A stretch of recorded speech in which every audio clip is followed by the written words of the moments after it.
الفقراء أحباب الله، يكذبون عليك. الأغنياء أحباب الله. الغني يروح لمكة للحج ويدفع زكاة وياخذ مثنى وثلاث ورباع حتى ما يروح للحرام ويصدق على الفقراء.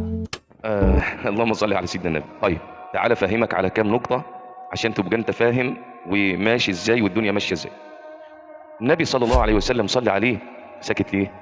قال نظرت الى الجنة فرأيت اهلها او اكثرها فقراء، اكثر اهل الجنة او اكثرهم فقراء، والفقير يخش قبل الغني ب 500 سنة. انت متخيل؟ 500 سنة يخش الجنة. طيب هو كلامه صحيح، مش كلامه غلط، خلي بالك، مش صحيح كلي. سبحان الله العظيم، لا يستوي الأعمى بالبصير ولا تستوي الحسنة بالسيئة. صلي على سيدنا النبي. سكت ليه؟ طيب يعني ايه مش فاهمين؟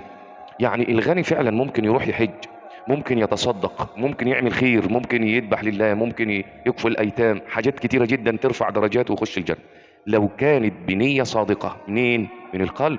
مش عامل ده منظر عشان اشتري الحج راح والحج جه والكلام من ده. صلي على سيدنا النبي. ممكن تكون النواة من جوه مش سليمة، فالمناظر والحد كلها كل سنة يروح يحج ويعمل عمرة ويتكافل الأيتام ومهيص أهل البلد، فهمني، وعزومات وأكل لله.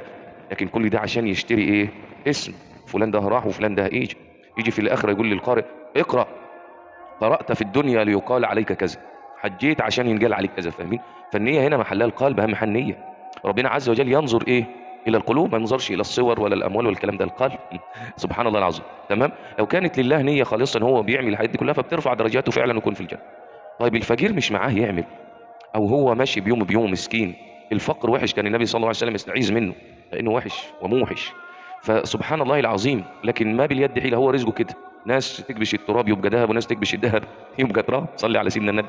لكن ربنا مبارك في صحته ومبارك في اولاده، يعني سبحان الله مش هيبقى متبهدل في الدنيا في الاخره، لا، له شأن عظيم. واحد كفيف شاف الدنيا وحلاوتها، ما شافش الدنيا وحلاوتها وبتاع فزي واحد شايف ويتمتع ويشوف شكله في المرايه، لا، واحده خلفت زي اللي مخلف. فاهمني؟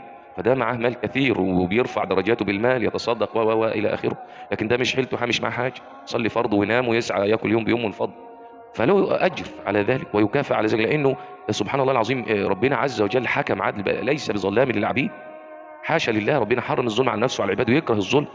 فلا، مش هتستوي ده بده.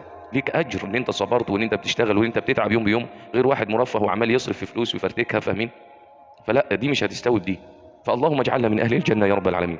اللهم اسقنا من يد النبي وحوض النبي شربة هنيئة مريئة لا نظمأ بعدها. اللهم متعنا بالنظر الى وجهك الكريم واغفر لنا ذنوبنا واحسن خاتمتنا.